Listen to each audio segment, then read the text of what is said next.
Over the last 3 years, the sheriff's food program has run under budget, letting him pocket the leftovers, $750,000, all of it taxpayer money.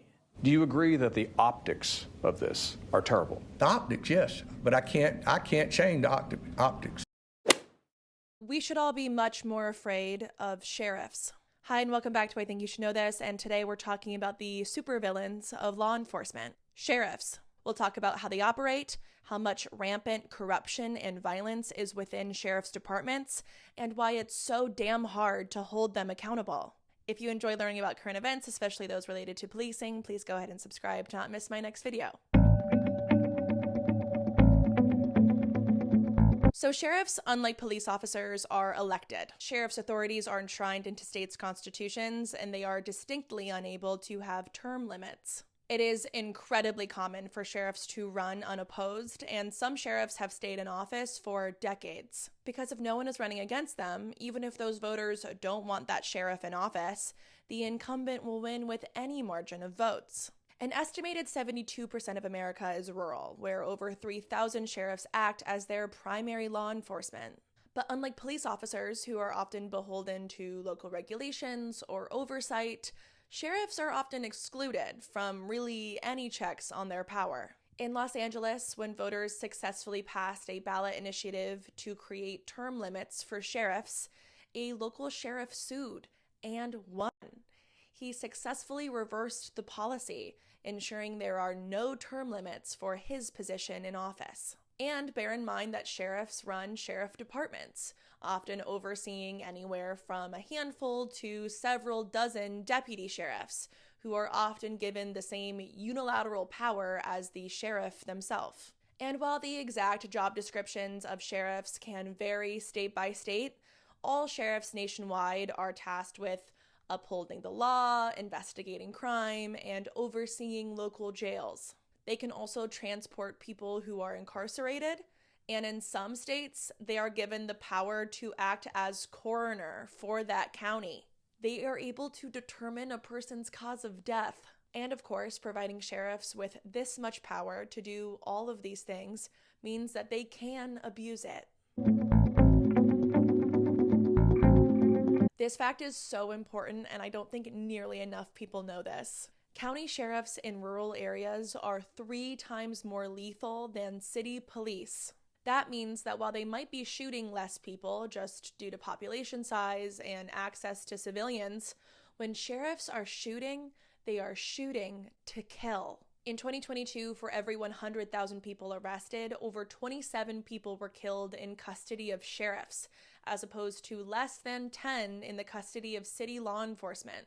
And the problem is only getting worse. Sheriff's officers are twice as deadly now as they were a decade ago, and they are playing an increasingly larger role in policing rural American towns. According to this study published in The Lancet, over a 40-year period, more people died in custody in the state of Oklahoma than in any other state nationwide. And in 84% of those deaths, the use of fatal or lethal force was never reported. Federal and state laws require that every time law enforcement has to use fatal or lethal force, they must report it.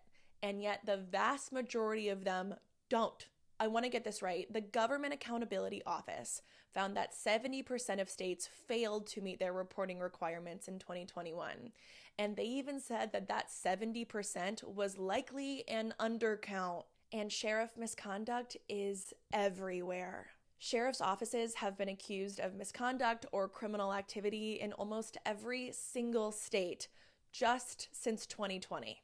I think as of last year, we were at 47 states, again, just since 2020. And what are these sheriff offices up to, you might ask? This Arkansas deputy sheriff was arrested for sexually assaulting 2 young teenage girls. This sheriff's correctional officer in Illinois was arrested for the predatory criminal sexual assault of a child. This deputy sheriff in Charleston, South Carolina, was charged with 10 counts of sexual exploitation of a minor. In Indiana, a deputy sheriff and school resource officer was charged with raping a woman he met at a bar. Despite her repeatedly saying no to him, he followed her to her hotel room that night. In California, a sheriff's sergeant was charged with rape by force or fear. He has already been sued by a different woman for attempted rape in civil court. And in Texas, a deputy sheriff was arrested and charged with the sexual assault of a child, a young teenage boy his parents believe the deputy had been grooming for years. All of these, by the way, just in 2025 so far. And I only chose 6. I could go on for an hour just on this year alone. And it's been 3 months. In a terrible case of heinous police brutality, last year, 5 Mississippi deputy sheriffs and 1 police officer were sentenced to decades in prison after torturing 2 black men for hours. The 2 men were targeted after a white neighbor complained to the police that 2 black men were staying with a white woman nearby. The 2 men were staying with one of their childhood friends, a woman who had been paralyzed since she was 15 and whom he regularly helped out. The group of law enforcement broke into the house without a warrant and immediately began attacking the men, beating them, tasing them, and repeatedly assaulting them with a sex toy before shooting one of them in the mouth. The law enforcement officers went so far as to plant drugs and a gun on the 2 men to try to cover up what they had done. And only months later were the drug charges against the men who had been attacked dropped after one of the deputies admitted to lying. Michael Jenkins and Eddie Parker fortunately survived the attack, though Jenkins still struggles to speak after having been shot in the mouth. Well, we've already talked about a lot of the issues that we face when holding law enforcement accountable for killing someone or sexually assaulting someone or any of the other forms of police misconduct, of which there are many. And all of those same issues apply still when trying to hold a sheriff accountable for misconduct. But then you have to add in that there are pretty much no checks on their power. Because sheriffs are enshrined into states' constitutions, they can't be eliminated, and it's incredibly hard to alter them, like what we saw in Los Angeles. There are so few restrictions on their power. In many cases, only a specific government official, like an attorney general or a governor, can actually arrest a sheriff who has broken the law. And these government officials don't want to arrest sheriffs. It actually reminds me a lot about how we treat judges in our system, which maybe I'll make a next video on judges, but I don't think government officials have too much difficulty saying that something that a sheriff or a judge did was wrong. I think they have tremendous difficulty doing anything about it. I've seen so many government officials say, "Oh, what they did was really terrible.